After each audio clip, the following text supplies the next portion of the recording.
Monsieur le ministre de l'Élevage et des Productions animales, Madame la marraine, Messieurs les présidents d'organisations professionnelles, chers invités, c'est avec fierté et humilité que nous vous avons invité à cette première édition des Journées portes ouvertes de la Bergerie Galoya, et c'est avec plaisir que nous vous y accueillons aujourd'hui. Ces journées ambitionnent d'être des moments d'échange et de partage avec le monde de l'élevage sur les résultats d'une expérience entamée depuis un quart de siècle. Une annuelle offerte par ma mère, un couple de ladoum cadeau de mon grand frère Abdoulaye Racine, ici présent, ont allumé en moi une passion qui n'est pas prête à s'éteindre. La Bergerie Galoya, ouverte en 1999, s'est enrichie d'expériences multiples, de rencontres passionnantes, d'échanges formateurs et d'acquisitions palpitantes. La Bergerie Galoya a été, durant ces années, une pépinière fertile qui a produit les meilleures lignées, parmi les meilleures lignées qui font la fierté de l'élevage ladoum aujourd'hui. Nous y avons expérimenté un métissage entre le ladoum et le balibali qui fait avancer notre élevage à pas de géant. Ce travail, fruit d'une observation minutieuse et des enseignements de la science, a donné naissance à des sujets aux mensurations exceptionnelles. Jaina, qui porte le nom de ma chère épouse, Aïcha, qui porte le nom de ma chère fille, Ramsès Fesman Bachir, Ado Gelawar, magistrat galactique Grand Ran, entre autres, ont changé le visage de l'élevage du ladoum au Sénégal. Ces journées ouvertes, portes ouvertes seront l'occasion de visiter ce travail de longue haleine, de discuter de ses résultats et d'évaluer son influence sur les pratiques actuelles. Elles procéderont à une revue de champions issus de ce travail et née à la Bergerie Galoya, ainsi qu'à leur descendance qui fait encore le bonheur de nombreux éleveurs. Nous remercions vivement Monsieur le ministre Daouda Dia qui nous a consacré sa première sortie en tant que ministre de l'élevage et de production alimentaire. Nous profitons de sa présence pour demander à l'État de nous aider à terminer le travail d'homologation de la race Ladoum entamé par la Fédération nationale des acteurs de la filière ovine que je dirige. Donc, c'est le chemin le plus sûr pour parvenir à une autosuffisance en moutons et en viande et enrayer la mévente qui gangrène, qui menace aujourd'hui la pérennité de notre activité. Parce qu'aujourd'hui, notre véritable problème, ok, l'aliment coûte cher, peut-être la paille coûte cher, mais le problème qui nous fatigue le plus, c'est la mévente. Donc, l'homologation du Ladoum nous ouvre les portes des fermes européennes, sud-africaines, brésiliennes et autres. Donc, l'aliment de bétail et la paille d'arachide devenus inaccessibles pour le plus grand nombre d'éleveurs. L'une des solutions alors pourrait être le développement de la culture fourragère et nous attendons de l'État qu'il nous appuie pour accéder au financement. Nos remerciements aussi aux parrains, à la marraine qui est là, ici présente, Collé Sow Ardo, originaire de Galoya, qui est Ardo Galoya. Je rappelle que le village de Galoya porte le nom de Gallo. Gallo, c'est Gallo Souko. Gallo Souko, il fut un jeune éleveur très élégant et très riche. Donc c'est lui qui a créé le village de Galoya. Et c'est son Naël. Et aujourd'hui, je suis fier de dire que je suis heureux de l'avoir désignée comme marraine. Je ne l'ai pas désignée comme marraine parce qu'elle est de Galoya. Je l'ai désignée comme marraine parce qu'elle s'identifie à Galoya. Il y a plus de 10 ans, je me promenais sur la rue Mohamed V, dans son showroom.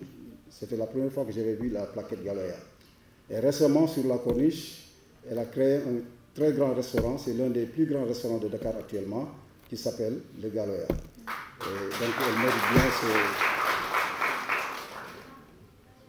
Donc, ces mêmes remerciements s'adressent à nos partenaires.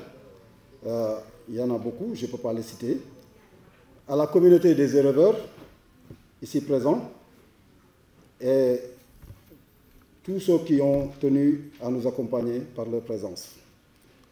Nous renouvelons nos prières pour le président Kifa Gueye, ancien président de l'ADAM et de la FENAFO, à Omar Sow, ancien président du RENARES et ancien directeur de l'urbanisme, arraché à notre affection récemment. Qu'Allah, dans son infinie miséricorde, les accueille au paradis, ainsi que tous nos disparus. Je ne saurais terminer sans m'incliner pieusement devant la mémoire de ma chère mère,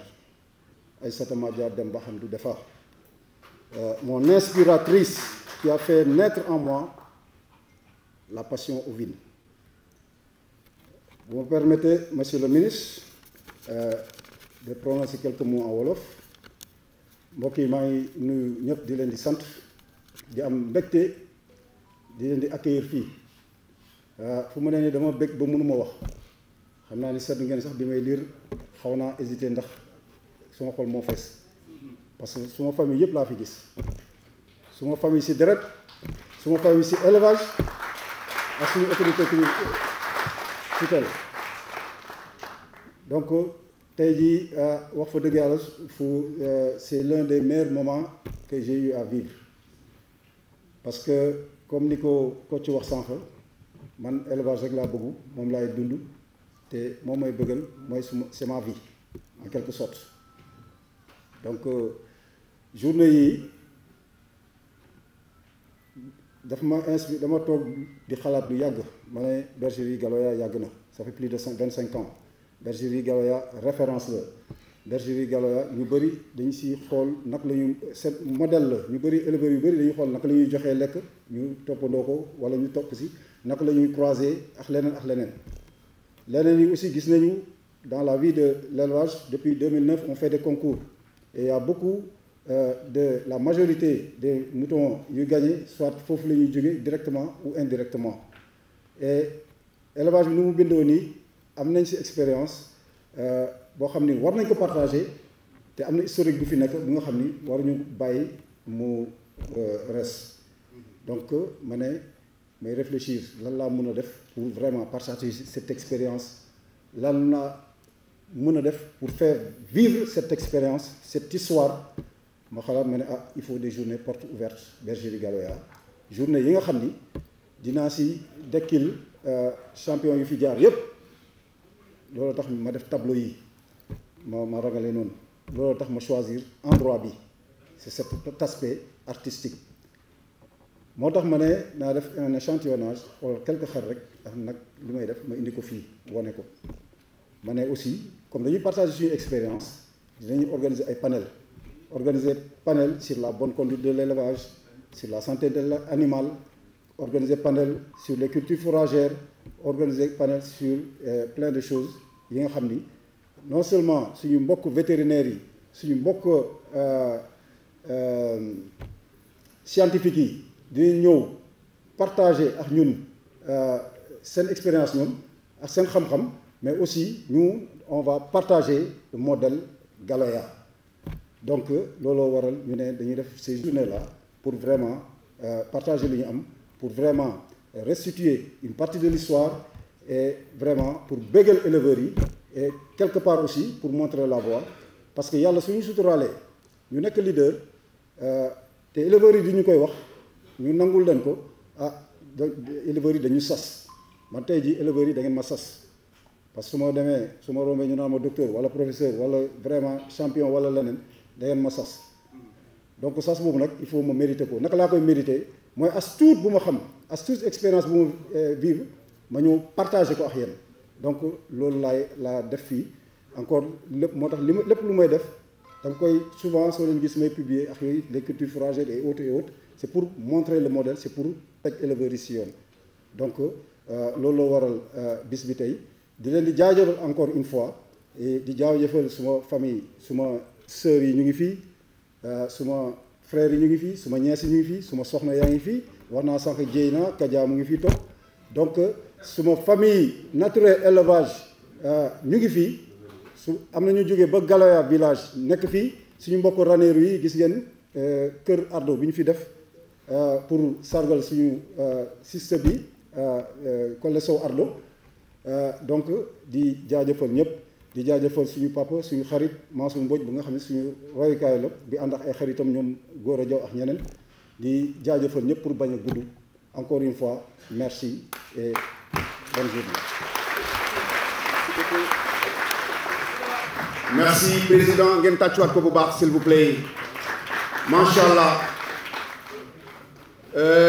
discours bu riche ay kàddu yu leer merci beaucoup félicitations ci moment boobu ba léegi délégation yi di ñëw gis naa ñoom Birane Gaye egsi nañu léegi ñoom Pape Gueye l'homme de la Médina ñoom ñëpp egsi nañu donc ba léegi président Abou Kane les délégations ñu ngi dugg ci biir musée bi waxoon naa ko sànq jëmm ji moo toll noonu niñ naan bés du tuuti ni borom toll rek lay toll loolu moo nekk di feeñ la salle est archi-comble mais ba léegi délégation yi ñu ngi dugg ci biir musée bi encore une fois merci beaucoup Abou Kane jërëjëf